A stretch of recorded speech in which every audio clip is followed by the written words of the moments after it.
This is the Hidden Killers Podcast with Tony Bruschi and continuing coverage of the case against Bryan Kohberger. He studied the minds of killers. He earned degrees in criminology, carried himself like a man who understood how to avoid getting caught. But Bryan Kohberger didn't just study crime, he became its architect. Today, in a haunting twist, we're going to look back at the man who admitted to the brutal slaughter of 4 college students in Idaho. What was going on in his mind? Was he a ticking time bomb, hiding in plain sight, or a cold-blooded predator obsessed with power, control, and notoriety? Joining me is retired FBI Special Agent Jennifer Coffindaffer, who has been on this case from the very beginning. Together, we're going to start peeling back the layers now retrospectively as we sit with Bryan Kohberger making his admissions just the other week about Kohberger's psychology from this new perspective, his obsessions, his ideology, his patterns, and asking the question everybody wants answered: what makes someone like this carry out a crime like this? Did he snap? Was this planned? And can we ever see it coming before it's too late? Jennifer, let's start with that, because I think at the end of the day, when we start looking at this case and really start breaking it down, and now he's admitted to it, do we study him? Can we study him? Is there anything to be learned from Bryan Kohberger about trying to spot the next Bryan Kohberger before it's too late? Well, Tony, serial killers and mass killers have been studied since the beginning of murdering, right? Mm-hmm. I mean, there's books and annals and psychologists who have spent their life's work on that. And I found it very interesting, and I have the utmost respect for Dr. Ramsland, mm-hmm. but very interesting that she was his teacher in 4 classes. 3 undergraduate is my understanding, 1 graduate course, and his counselor throughout. Mm-hmm. And she didn't spot him. Yeah. She herself says that she was completely shocked mm-hmm. and was, quote, duped. Yeah. And I think this is a real wake-up call from the aspect of they can be among us, and even if this is what you do for a living and have done for decades, and this is your life's work. And she not only studied serial killers, she studied the serial killer that I think Bryan Kohberger studied and tried to emulate, Dennis Rader, aka BTK. Yep. So she of all people should be the most attuned. Tony, I think it just shows us that you can be walking amongst other people and no one ever knows really what's in a serial killer's mind. That's really true. I mean, like you said, we've been studying this for all time. What makes people do this? But are we any closer to identifying them before they actually carry something out? And I wonder, as I look at this more and more, and especially as we kind of dig back the layers of Kohberger, especially going back in time, and we will get to his teen years, and we'll get to the visual snow and all that. But I want to go back even a little bit further, because maybe that's where we should be looking more than we should be at necessarily right before they strike. I'm wondering if there should be more attuneness, and I don't have the answers to how you do this, but to children who are going through traumas, to seeing how certain children react to certain traumas, and what goes on in their world as they continue to move their path forward. I mean, as we understand here, Bryan Kohberger was a kid that always was a bit awkward, always just, I think naturally, I'm going to say probably genetically, had difficulty relating to others, just the way that his brain worked, and went through a lot of hell, ended up losing 150 pounds, apparently his personality changed very dramatically at that point in time. But nobody could say, you're going to be a serial killer someday. But we certainly saw a young man who was very disturbed. And we as a society, when we see that, a lot of times just back away. Hope he gets the help he needs, maybe, hopefully, who knows. But I'm going to inch my way away from this person because they're icky, they make me uncomfortable, and that ends up putting them in isolation. Not that we should all become best friends with the people who are acting like they could potentially kill others, but there needs to be some attention here, because there's a massive amount of young men in our country who, we get to the incel area that I think you have a psychological problem going on there, but who feel isolated, who feel rejected, who feel not heard. And then we offer this land of them to just go and basically live that world, video games, this, that, and to really celebrate isolation. This culture of young men in our country right now doesn't feel like it's in a very healthy place. Well, I concur with you. And, from everything I've studied with psychiatry, psychology, criminology, all these years, they will say, the people who know, that by the age of about 5, you've determined your personality. That is how young and that's how early everything is really developed. When you think of that, it is, I think, would be so interesting to really go back in a lot of these individuals' lives and find out from their parents and other people who were around them, what were they really going through during those earliest years. But I think the thing that's so interesting to me is you can take hundreds of thousands of individuals who are bullied, Tony, who have very low self-worth, who are struggling to get around in this world and to make their way in a positive way. And so few, just a microscopic number become, or minuscule number, become serial killers, for heaven's sakes. So that's what I find very interesting, is how many people perhaps have maybe even similar thoughts, but keep it so dark in the recesses and would never have the courage, if you want to call it that, the gall, the evilness that it would take to do something like this. And Bryan Kohberger, along with many others, right? They crossed that line. They crossed that barrier. And the thing is with Kohberger, yes, a very few. He is in the extreme minority of whoever crossed the line to be serial killers. But I would say you have a lot of young men who not necessarily become serial killers, but extremely unhealthy individuals who have extremely unhealthy relationships with other people, who go through a life of their own that is unhappy, but end up, if they do get into relationships with others, end up creating very toxic relationships, hurting other people. That those numbers probably are off the charts. We don't even know the numbers to that because we focus solely on the serial killing. But if we could get a little bit more ahead of this psychology in young men and this hatred that many seem to have for women and any sort of opposition to their own ego, their own male, and I hate the term male toxicity, but there's a lot of it when you're a young man, to beat that, to show them another way. But that's a societal change that would need to happen in order to have anything like that taken any sort of mass effect. Yeah, you bring up such great points. And when you look at many of these school shootings that are taking place right now, oh my gosh, you're seeing a manifestation of serious issues that are now happening, maybe not weekly, but it seems close to weekly, that we're discussing a mass shooting in our country, whether it's, in a place where people are gathered, whether it's in a school, whether it's in a church. It's happening more and more regularly.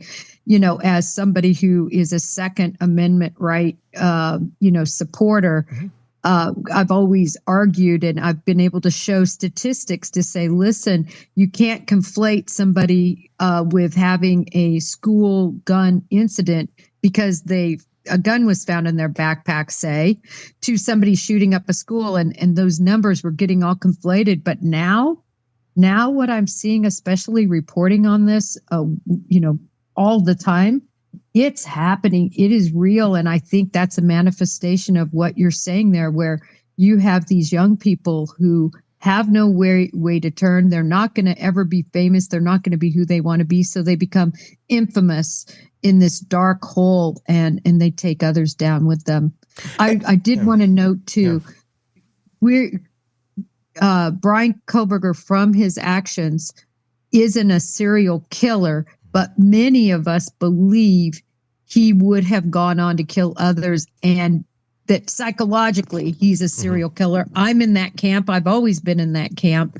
But I just wanted to point out that, the facts don't show us that, and will never show us this, because he's going to be in prison. True. I mean, I think the way that he falls into the line is because he killed multiple people in one sitting.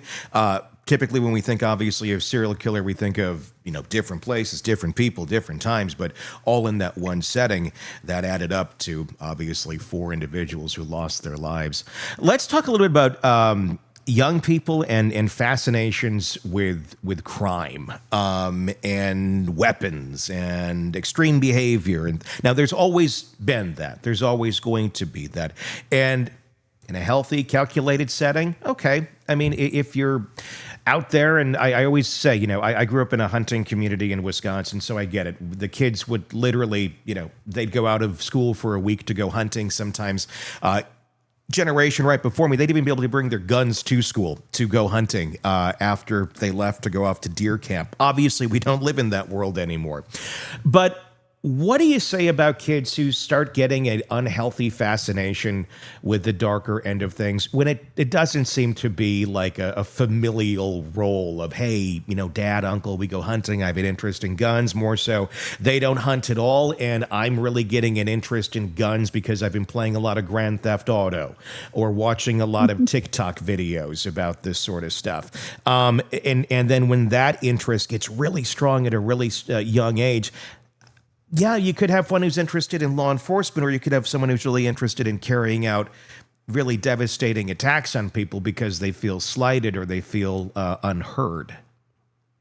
Yeah, it's, I think, such a difficult line, right? It's a difficult line. Ramsland actually talked about it very recently, how most of the people who go through her classes, they are fascinated, some even fixated on true crime, on murders, on that psychology of it.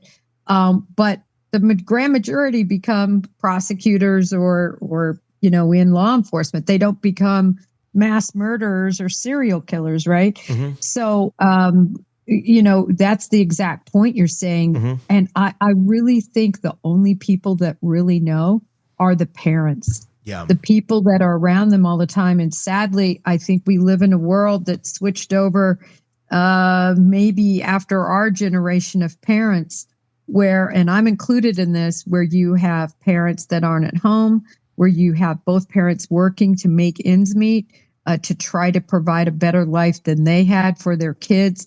And then what you have are children that are completely starting at a very young age, unsupervised. If they are supervised, they're supervised by a babysitter. And the connection between the parents and the child has been lost in some ways. I really believe this. I'm in a huge social experiment myself with my family. My husband and I retired so that we could raise our youngest from the age of 6 on, walking him to the school bus, doing everything with him, right? He's 17 now. And then our other kids, who we both had huge jobs, working a gazillion hours, 80 hours a week, traveling out of town, and had to entrust, certainly other than when they were at school, their care to a professional au pair or nanny. Mm-hmm. And right now that professional au pair and nanny are doing pretty good because both of those kids are fine. Yeah. You know what I mean? But you have to make that connection when you're there. Mm-hmm. That means every second you're there, you're with that kid, so your child, so they know how much they love you. And I think so many parents aren't like that. You look back at, for instance, the shooters in Littleton, Klebold and Harris. I mean, completely disassociated with their parents. You look at Bryan Kohberger, completely dissociated with his parents. All of these individuals seem dissociated with their parents. Bundy's mother, as I recall, was truly his sister. And he didn't find that out till later, right? His parents were really his grandparents, as I recall. So there is this disassociation, it seems, from a very early age with the predominant numbers of these people with their parents. Dahmer's another great example. I'm just touching on the ones that I've personally studied. Yeah. And that's so true, because people, children, everyone wants to find some sort of acceptance, some sort of community, some sort of group that they belong to. It's what we do. And it seems when you have parents, I mean, and I'm not faulting it. I mean, I work my butt off. Luckily, I'm in my house, so I get to see my daughter all the time. But I'm always working. And there's tons of people who are always working because you got to make the ends meet. And I think sometimes, especially when you're out of the house, it can be hard to always be that person that's going to be there when they really need you, because you only have so much energy and so much time as well. And it's easy to sometimes miss some of those places and pieces where the kids are really reaching out, not necessarily in an obvious way, for acceptance, for love, for attention, for that reassurance that things will be okay, to keep them on a track. But unfortunately, when that's not in existence, we go to this. And then we get online, and I'm holding up a phone if you're listening to the podcast, or we go to the message board, or we go to whatever, social media. And obviously, Kohberger did exactly that. He wasn't finding that sort of warmth with his family. And I'm not faulting his family, because I don't think anyone could have shown him the warmth that he needed. I don't think his brain was capable of receiving it. But he was looking for it. He knew that he wanted it. He knew he had it at one point in time, and eventually he found it online. And as far as we know, it started out with that message board, that community, talking about visual snow, and other people going, yeah, I can recognize it. I can hear you there. And then that kind of began this path of looking at things differently, or finding a place of his voice being accepted, being able to say, I treat my dad like crap, and I don't know why.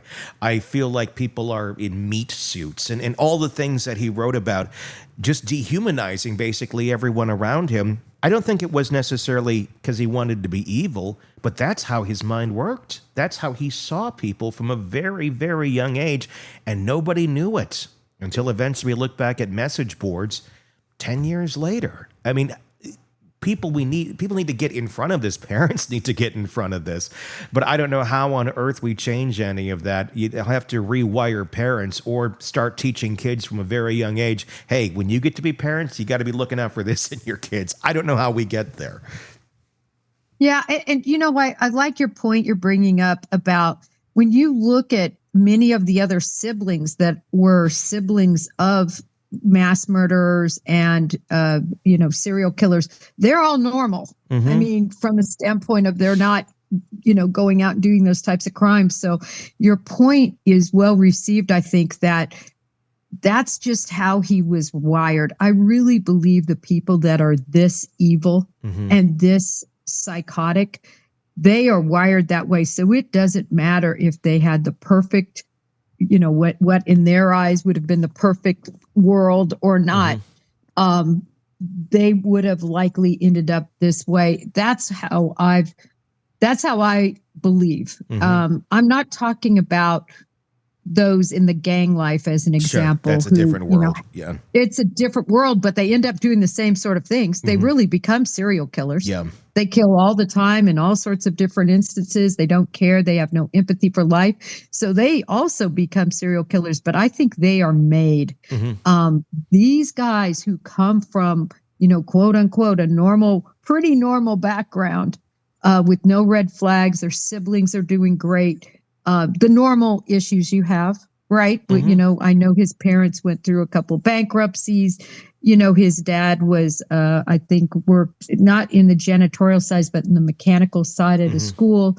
But, great middle-class family from all accounts that didn't mistreat him in any way. And look at what happened. So I agree with you. It's deep-rooted and nothing you can probably ever spy.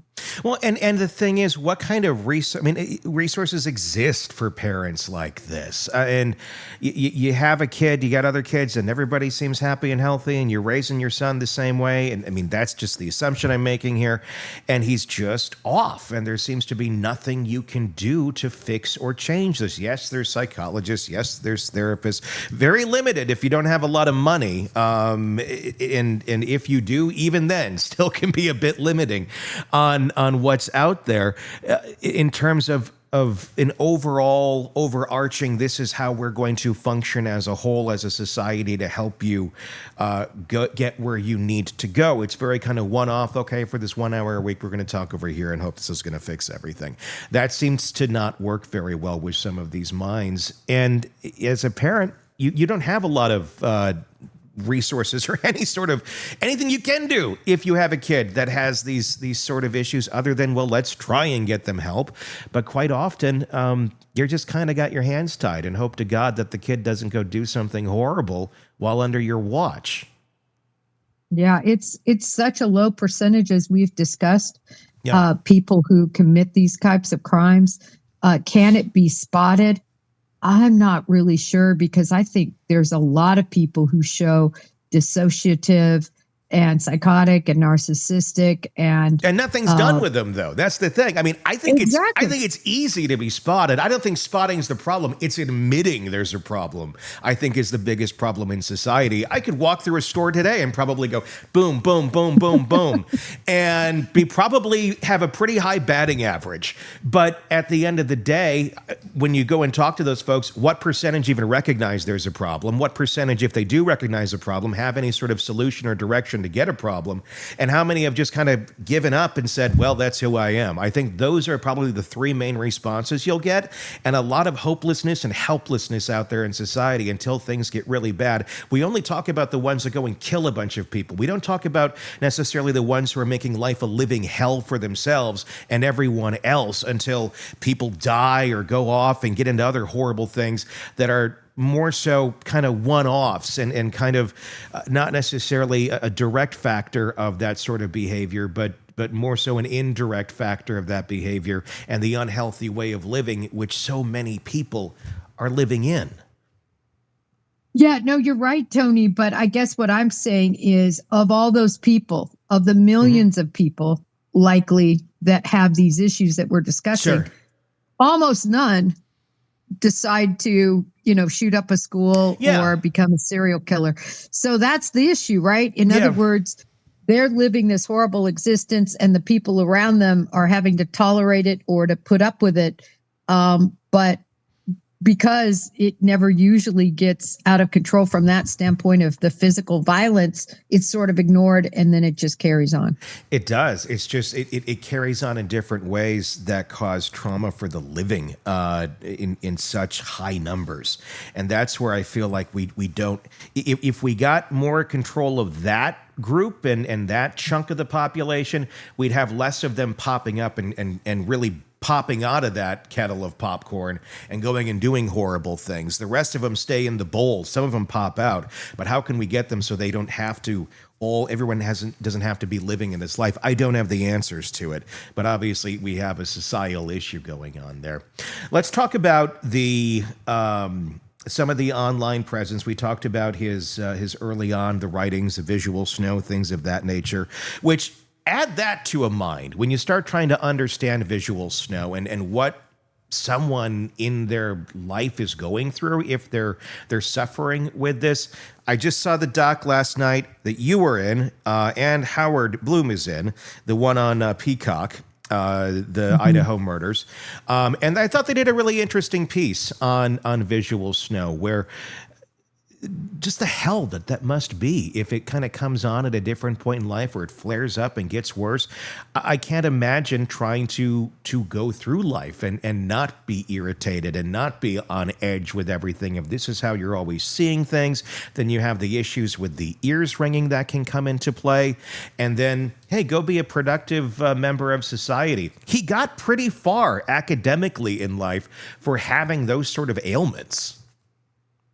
Yeah, he did. And it's not clear how long he suffered from it, but it was certainly when he was younger that he describes it. And, Luigi Mangione also suffered from visual snow, and look at what he ended up doing. Yeah. Right. So I'm just wondering, that really, to me, needs to be, studied more.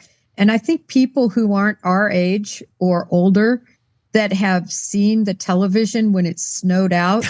They showed it on that documentary, which I thought was good. Yeah. But most people these They're days, like, what? young people, they have no idea what we're talking about. Remember, at least for me, I would stand there sometimes when we were watching and have to put my hand on the TV and my arm out to be a better antenna. Like if it was something I really wanted to see and the snow was going in.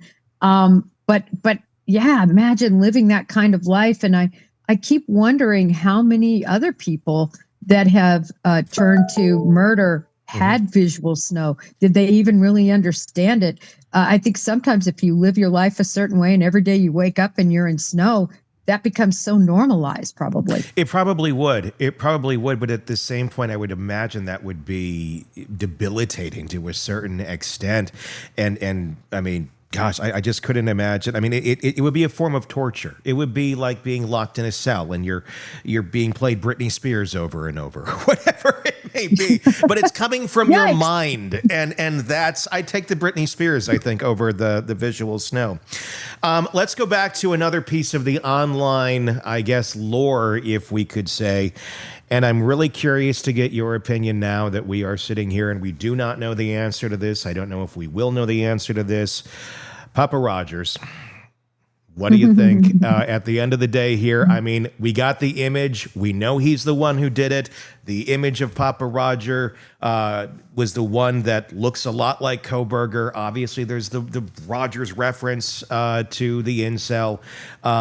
As we sit here now, and now that we know Kohberger admitted to this, do you think he was the one online taunting the families and taunting everyone for a little while? Well, I mean, if you look back particularly at my Twitter feed, I think I probably did hundreds. If you look at all of them, responses and so on, I did so much research. I spent way too much time at that because, you don't get paid for doing these online research projects, but you just kind of get fascinated by it. And I was fascinated by it.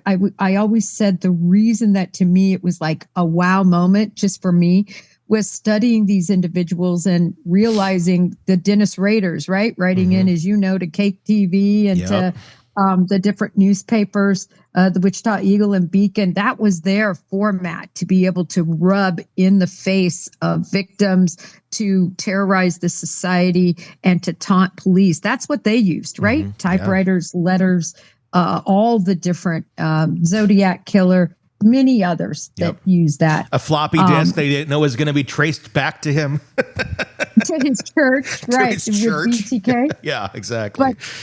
But my point was with Papa Roger, wow, he's doing it real time.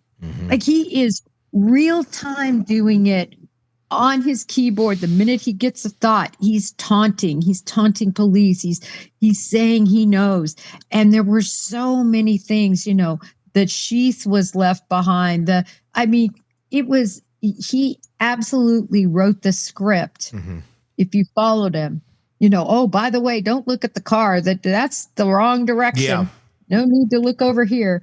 The picture that looked almost exactly like Bryan Kohberger before Bryan Kohberger was ever named. I mean, I could go on and on about why.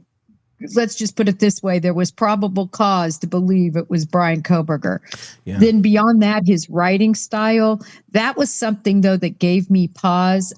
Different people have writing styles. So for me, when I'm doing Twitter as an example on social media, I'm not a punctuator because I'm just getting it out there and moving on. It's, it's not formal writing. It's a wonderful way to just be able to kind of be yourself and throw stuff on paper, right? And Papa Roger was more formal, but there was some going back and forth. And what really bothered me was there were some posts that were put out after he was incarcerated. And there was a lot of online by the slews saying it was the exact same IP address. And that gave me a lot of pause. So, Tony, if you're asking me, is there strong probable cause that it's Bryan Kohberger? I say 1,000%. If you're asking me what the Dateline believed and thought from their sources, Yes. Yeah. They said Papa Roger was him. Has Dateline been 1,000% right in all their source reporting? Yep, they sure have. Even to the point that they're, whoever leaked the information, there's a full-on investigation now to figure out who that was. Are we going to find out? By the state. Do you think we will find out the answer to this question ultimately if it was him? Yeah, I think we will. I think we're going to find out so many answers because I think somebody's going to talk to him. I wish he would talk to the behavioral science unit agents at the FBI. That's who really, BAU, Behavioral Analysis Unit, actually, they call it now. Yep. That's who he needs to talk to. Yeah. To me, that, when you started off the show, you said, do we need to study this, Jen? What do you think? And I pointed out that I'm not sure it does really any good at the end of the day. But I do think it needs to be studied, but by the right people. Sure. It just galls me to think of people going in there, in a sense, and interviewing him for money when I really look at it. Yeah. And remember, there's no Son of Sam laws there in Idaho. So, what parameters is this judge going to put on him that if money is made, that it goes to the victims? And I don't even know if the victims want this blood money. Yeah. I really don't. I mean, I don't think I would. I think I would give it to something in the name of my child. Yeah. But it's kind of gross to think, we're going to go to a nice restaurant tonight, kids. And, it's commingled with blood money. I don't know. Yeah, no, I completely hear you. And that's going to be a fascinating thing as this gets studied more and more. And there is going to be a lot of evidence coming out. It's interesting. Right after I get done talking with you, I'm talking with Howard Bloom and Robin Drake, the former head of the Counterintelligence Behavioral Analysis Program with the FBI. So I'm all Kohberger this morning on this with a lot of great folks. The evidence that we're going to see coming out, number one, in the hearing the other day, the change of plea hearing, we saw Bill Thompson stand up and kind of go down basically what we already knew, what had already come out about what they had against Kohberger. We didn't really hear a whole lot that was new. Is there a reason for that? Is there going to be anything more? Are we going to find out more pieces of evidence here that were being held onto that were going to be coming to court, or did he pretty much lay out the cards? Well, there's a couple of things here. First of all, there were a couple of nuggets that for me, I didn't hear Bill Thompson say before. One of the things that I thought was interesting is he kind of alluded to that he said it was quiet, but something about they weren't all first degree murder. I think when he was talking particularly about Xana and Ethan, I don't know if you caught that. It was really subtle. He goes, and we're willing to admit that, that this one might not have been first degree, but nevertheless, I mean, he pled to first degree. Yeah. The question is really, like in Massachusetts, first degree murder. Not Massachusetts, in several states, first degree murder in Virginia is the one I'm thinking of, right the minute you decide. So you can be convicted of first degree murder, Tony, because 1 minute you planned and executed the murder of somebody. So it's a little bit different in different states. Sure. I guess what my point is in all of that, he pled to first degree murder. So I didn't look it up in Idaho, but at what point of computing that you were going to be committing this murder can you be convicted of first degree murder? Does that make sense? Yeah. It was just something that I found a little bit odd, because I think all of us understand that Xana and Ethan, as an example, weren't his targets, but we also understand that Ethan was sound asleep, which they've pointed out over and over again, and was, in a sense, executed. That's first degree murder. Yes. But as far as, did you see them discuss the dissemination order and how the judge said that the dissemination order is going to be over? And then the prosecution said, whoa, wait, there's a lot coming out. Let's not do anything with that until after sentencing. And the defense agreed on it. So I think everything that's redacted and everything that was ordered to be not, in the papers, that is going to continue to not be disseminated. Let me give you an example. Yeah. They remember the defense put up a motion saying, I believe 4 individuals were responsible for the killings, not Bryan Kohberger. Well, that has been censored and redacted out. So even when that goes public someday, I don't think we're going to see that. Can you imagine the hell of those 4 people? I mean, a sleuth gets I shouldn't call them sleuths because sleuths are the good ones. But some of these social media people get a hold of a thought and they run with it and they make the lives hell for those individuals, for their own purposes, I believe. But anyway, that stuff is going to stay redacted out, Tony. And I just pray that it's not so singular that people will be able to figure it out. Sure. But I think we're going to see a lot of this. It sounded to me like he's going to revoke the non-dissemination order. And I thought that meant it would include the dissemination under FOIA of these files. There was something that Bill mentioned the other day of not having, and I'm not quoting this directly, I'm just going from my memory. There wasn't evidence of communication with Kohberger and the home. I was surprised to hear that. Now, is he saying that there was no evidence of communication with the home that night other than going in? Or is he saying there's no evidence of Kohberger having social with these girls? There's no evidence of him, looking them up or having their images on his phone or having any sort of anything there. I mean, that to me was a little shocking. Like, how would that not exist? How would you even know to go to this house? How would you know about these girls if social media was not the driving source of your angst at these people? Well, as you know, you can see a lot on social media that is public, that people make public, right? And so certainly you can look up Kaylee, Maddie, Xana. You can find a lot publicly even before this happened. But I'm going to say this, and this is on the IG stuff, the Instagram. 1, according to CNN, and there was one other sourcing of this, and according to Mr. Gonzalez, there was on IG where he, I believe, followed them, Maddie and Kaylee, but they didn't follow him back. Okay. That's what I recall. And then I've seen I have the screenshot of this, by the way. Okay. That the day that I found out and the story broke, it was Bryan Kohberger.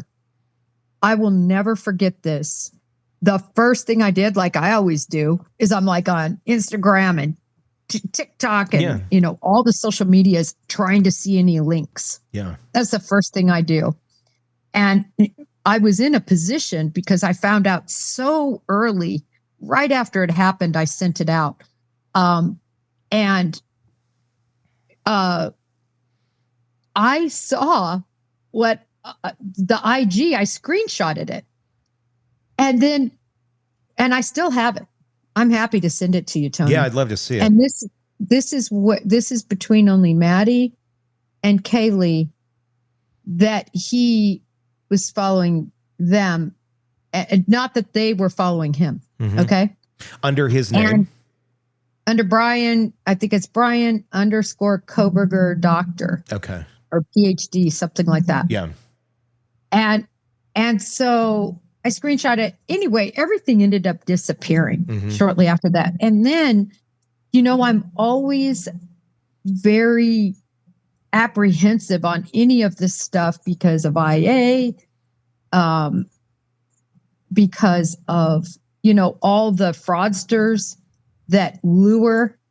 This happened twice in the Reed case to people I know, where they were falsely lured to believe somebody was somebody else and that they weren't. Yeah. Right? On purpose. So people catfish constantly out there. So I never made a huge deal about it. I think I posted it maybe the day after he was arrested, though, on my Twitter, or maybe 2 days later. I'm like, ooh, I see a connection here. Yeah. And I've always wondered, did somebody put that up that quick? I mean, I posted on that maybe an hour or two after he was arrested. It Tony. makes you wonder because people are sitting there waiting and ready to do that. There's like a whole group They that's are. like, let's talk about the motive here for a moment. I know you've spoken on that recently. I know you've been quoted in a lot of things and also in that doc. We had talked about the incel angle very early on in this. What's your thoughts on that? Is this someone who would qualify as being an incel, or at least very close to it? And were these targets more symbolic than they were of anything else, of an actual, an aggression because he was slighted? Well, you stated well. That's exactly what I believe. And I've always believed that. I believed it before Bryan Kohberger was even arrested. Back on the 25th, I think I was involved in an article for Newsweek about who would do this. And I always said, this is an incel. This is an absolute femicide. This is a lashing out of likely years of being tormented with the fact that you can't have the prize you think you deserve. Yeah.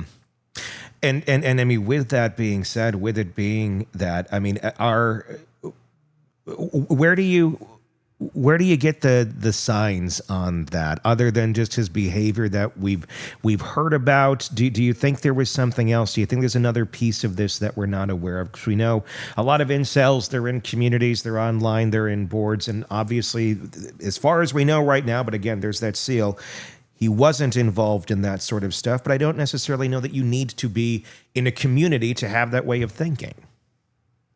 I agree with you. And Tony, I think for somebody like Bryan Kohberger, I think it would be embarrassing to admit that. CNN just did a documentary. Last night it came out.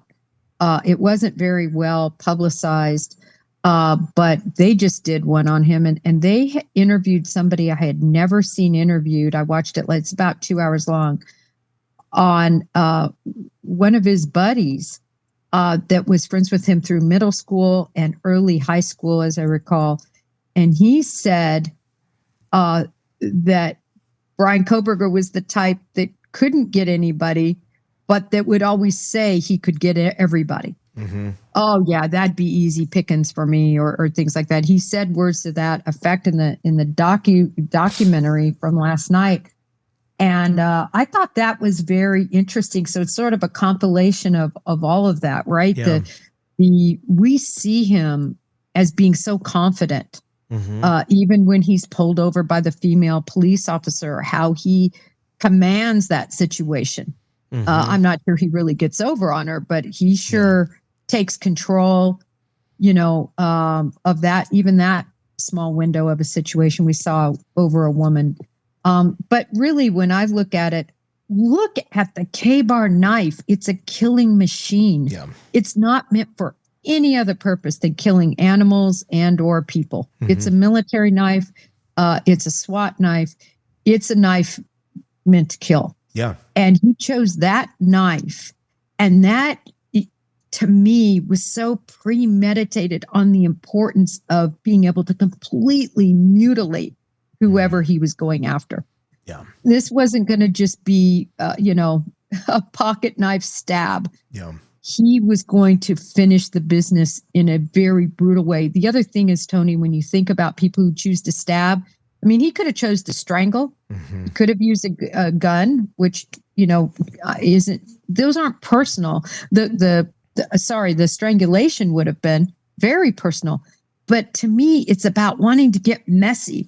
Like, he wanted to feel, I'm sorry, this is so gross, but that blood on him, the power, the ownership of them. So that's why I say, for the people who are arguing, oh no, he just wanted to show he could prove he could commit the perfect crime. Nah, I think that would be if he decided to, burglarize a bank and get away with it. The Lufthansa, bank robbery type situation. no, this was so personal. This is my belief. Yeah, I mean, it was a crime of passion, no doubt. The brutality of it, and that aspect of it is more and more disturbing as we learn more and more about just how brutal it was. It wasn't just I'm stabbing and then I'm moving on. It was dark. 6 a.m., the phone call. I want to talk about that. Him calling his parents the morning of the murders, literally just a few hours after, and a few hours before he took that infamous picture of him in the shower with the thumbs up. We don't know what went on in those calls, but they weren't quick. They were on for a while. I can't imagine what that conversation was about for 40-some minutes with mom and dad at 6 a.m. in the morning. Are they talking about toast? Are they saying, hey, did you see there's a new toaster strudel out? It's mixed berry. It's quite delicious. The speculation, I know Howard Bloom's speculation is that maybe he said something to them, and maybe he doesn't want to have them testify. I'm wondering what went on. What's your thoughts on what went on in that phone call? I don't believe that. I mean, I respect everybody's opinions. Mm-hmm. Look, none of us know but Bryan Kohberger and the Kohbergers, but judging from the Kohbergers and what we've seen, and judging from the fact that I just don't think he would have ever admitted it to anybody. Yeah. This was something that selfie just shows me the joy and pride he had for accomplishing what he accomplished. It's like me. Yesterday, I got a birdie for the first time in about 30 years since I picked up golf again. Uh-huh.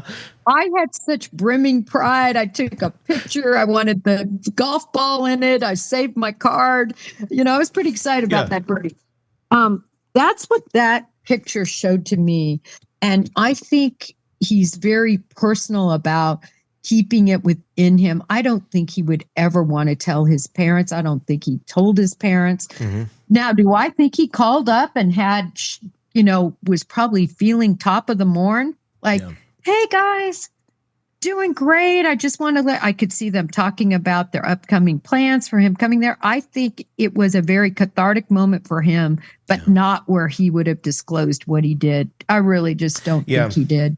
I have a hard time believing that the parents knew it for all that time, but I do wonder if there were clues in that phone call that were dropped that upon further review, upon the parents looking back and having the full context of everything, that they may have been called to testify, and they would have found something in that phone call that would have led one to believe there's more to this that they may not have seen at that moment.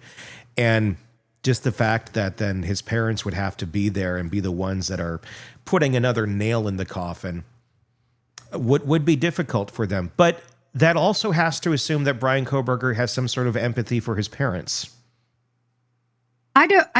We don't have any knowledge, any information that he has any empathy for his parents. That's the thing. No. That's why it doesn't make a lot of sense to me that he would be trying to spare them that moment in court of having to be the one that, again, like nails another nail into the coffin of their son. I don't think he can think that, but I don't think his brain goes there. That's unless maybe Ann Taylor said, hey, let's not make your parents testify against you because they're going to have to say this, they're going to have to say that. Let's just not do it. And maybe that was, a learned behavior of, maybe that would be a bad thing. Maybe I'll show them a little respect just because of a tit for tat. They raised me, so I'm not going to make them do that. I don't know. See, Tony, I take it the opposite way. Yeah. By the witness list we were seeing disclosed and by everything that was coming out, he was backed in a corner thinking, oh my God, everybody is going to see all this terrible stuff about me, this humiliating stuff. They're painting me as, not mentally being able to make these decisions. You know what I mean? Yeah. To me, it's more of pride. It's like, no, nobody's going to, put baby in the corner. Nobody's going to say this about me.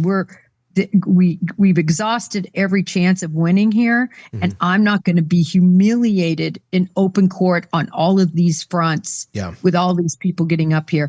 So I don't think he did it for them. I think he did it for him and to maintain control of the dialogue. Craving non-stop true crime updates? Press subscribe now and get the latest cases, analysis, and expert commentary delivered straight to your feed. Only from the Hidden Killers podcast and True Crime Today.